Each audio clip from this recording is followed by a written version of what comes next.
Well, hello there, everyone. Thank you for joining us. Let me start by introducing Sara. Sara Rector has been helping individuals and couples cope with infertility since 1980, and she has been in her private practice since 1994. She's the director of the Circle of Life Center, which is a full-service infertility support center providing information, counseling, and individual couples and groups. She leads support groups for Resolve. She's also created a reproductive wellness MP3s and CDs series, which includes information on positive intention conception, relationship issues and infertility, the male factor perspectives and experiences of infertility, and healing pregnancy, loss, and transition to donation. I've had the privilege of working with Sara Rector for almost 15 years now. We've had patients, and she just really attracts beautiful women that are so supportive and nurturing in her groups. And she really creates an amazing safe space of support. So without further ado, I would like to introduce Sara Rector. Hi, Sara. Hi, Denise. Hi, thank you for the beautiful introduction, and it's my pleasure to work with you. I always really enjoy your healing energy and get a lot of positive feedback from my clients, our patients that we share together. And I always love laughing with you. You know, life's too important to be taken seriously. And boy, I'll tell you, this going through infertility can be a dark cloud. So so I'll get more into that, the dark cloud and the bright sunny day. But I want to offer to everyone that's on this teleseminar a free gift. And what I'd like to offer is that you get to pick out one of my reproductive wellness MP3s. So Denise had mentioned the choices: positive intention conception, relationship issues, he said, she said, which is me and my husband interviewing each other. So that one's kind of funny. You get to hear about his date with a cup. Healing pregnancy loss, and then the transitioned in ovum donation. So I will email you the link, and then you can respond with your choice. And so you can email me right now at Sara Rector, SARARECTOR, MFT, M as in marriage, F as in family, T as in therapist, at gmail.com to request your free link to the MP3. And also what I'm going to include is 10 strategies to cope with infertility as a couple. And any questions that you may have, go ahead and email, and I'm happy to answer them. Wow, that's generous. And we're putting that in the chat room as well. Perfect. Thank you so much, Denise. And thank you for setting this up and creating this great space, this great healing space where we can share information to support people going through infertility. So what I want to share, I have a lot of professional experience with family building and supporting individuals and couples that are going through infertility. And I just want to share with you that I also have a lot of personal experience. And that really is the most soulful part of what informs the work that I do, because there's a special kind of knowing that happens when you've gone through this experience, and it is an experience that is defined as traumatic. Traumatic is a negative experience that most people in the general population do not experience. And the last time I checked, it was 1 in 8 individuals deal with and go through infertility. So it is a challenging time that I personally experienced. And so that's how I got here. So I just want to give you a little bit of information about that so you can get to know me. And then I'm going to talk about, as Denise said, the emotional ups and downs of infertility, which really is what they've called the emotional roller coaster of infertility. And it's tied to our menstrual cycles and also our treatment cycles. And this affects us individually, it affects our relationships, and it affects us in the bedroom with our partner. So that's going to be the second part of my talk. And then the last part will be solutions. So we're going to talk about the issues and the problems, but really most importantly, we're going to focus on what you can do. and what the solutions are, the coping methods, the problem solving, and of course, my favorite, keeping it exciting and spicy in the bedroom. So, okay, so let's kind of rewind. And so once upon a time, I was a 30-something, and I actually, before I took a detour, a 10-year detour into the corporate world.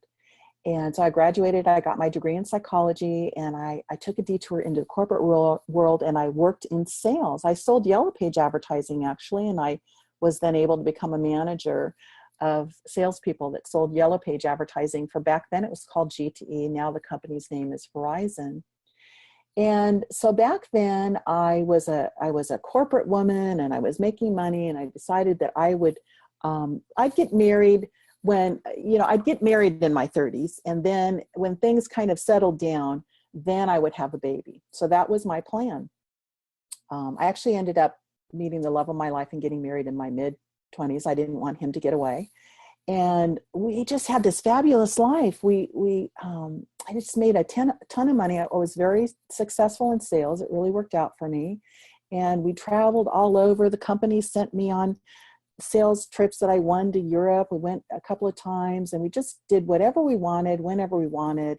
And it was really an exciting and fun lifestyle. So then all of a sudden, my younger brother, who also was married, he and his wife had a baby. And I got bitten by the baby bug. I fell in love with my nephew. I just couldn't get enough of him. And I live in Thousand Oaks. That's where my office is and my practice. And I would travel all the way to Orange County as many weekends as my husband would agree to. I would just wanted to be there all the time because he just fascinated me, and he just was a little miracle. So then I decided that I wanted to have a baby. And I actually was in my late 20s. So then my husband and I went about the quest to have a baby. And one of the things that I had learned in sales was about goal setting goals and writing your goals down every year and checking in and seeing where you're at with your goals. And I learned about positive intention and positive thinking and the power of positive intention. And that formula had really worked well for me in sales. And really, I attribute a lot of my success to that goal setting and then positive thinking. So I went about it the same way that I went about my sales goals. I set my goals for the year, and on that list was have a baby and, of course, lose 10 pounds. Well, all of you that have gone through this journey know that losing 10 pounds and wanting to have a baby, those two do not mix at all for many, many reasons. The treatments cause us to gain weight, the hormones. I don't know about you, but I'm a stress eater. I love to eat. So I eat, happy, sad, stressed. And so that's my story. So for 7 years, I put on my goals at the beginning of the year, have a baby and lose 10 pounds. I think it actually went up to 20 pounds towards the end. And for 7 years, I did not achieve my goal. And each year it became sadder and more disheartening for me and frustrating. So eventually we did decide to go see a reproductive endocrinologist. I think that's really, really important to go to a specialist if you have been trying to conceive for a year or if you're over 35, because they really know what they're doing. They know all the latest and the greatest techniques and tests. And I'm sure that Dr. Narita is going to speak more to that. So please don't waste your time with an OBGYN because they're very limited. There are some things that they can do, but there's a lot of things that they're not aware of. And the diagnostics is just so important. So we finally did go to a reproductive endocrinologist, and we also went to an acupuncturist, which I highly recommend. It was so helpful and relaxing, and it's just those magic needles are amazing. So that was part of our treatment plan, and we went through an in vitro cycle.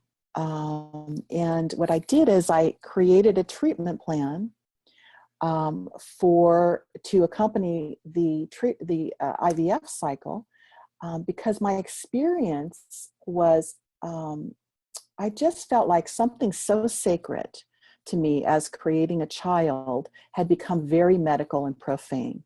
And I really was struggling with that.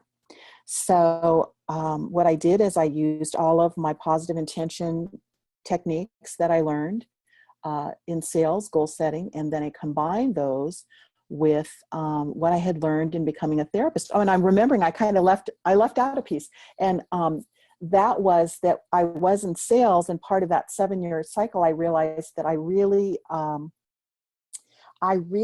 was having difficulty because I was out of town quite a bit.